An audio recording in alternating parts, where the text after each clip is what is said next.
এরপরের বিলে কিন্তু আমরা সহযোগিতা করেছি, এরপরেও সহযোগিতা করেছি। আমাদের আপত্তি ছিল যে টেবিলের উপরে এইমাত্র আসছে, আমরা কিছুই দেখতে পারি নাই।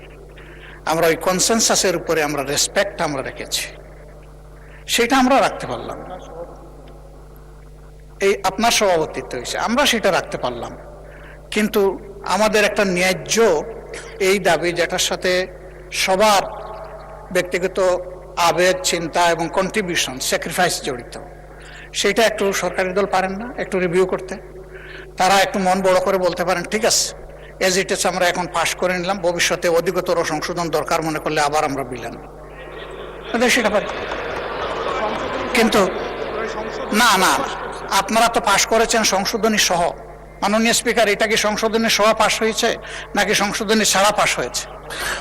সংশোধনী সহ পাশ হয়েছে। এই জন্যই আমি বলছি যে আপনারা ওই অংশটা বাদ দিয়ে কনসেনসাসের রেসপেক্টের জায়গা, আস্থার জায়গাটা, যেখানে আমরা সবাই চলে আসলাম, সেই জায়গাটা রেখে যদি এটা করেন তাহলে আমাদের ফিনিশিংটা খুবই চমৎকার হবে। আমরাও চাই না যে ফিনিশিং খারাপ হোক।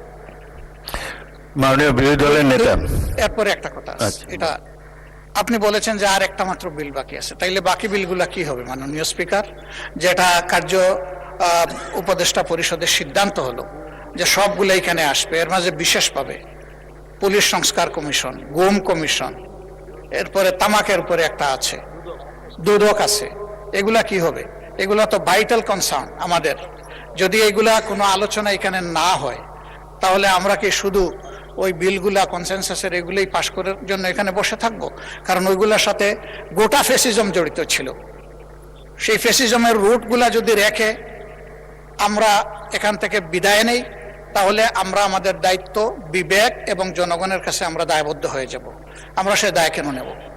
এই জন্য আপনার মাধ্যমে আমরা স্পষ্ট জানতে চাচ্ছি এই সবগুলা বিল আসবে কিনা, এটা আগে আমাদের জানা দরকার।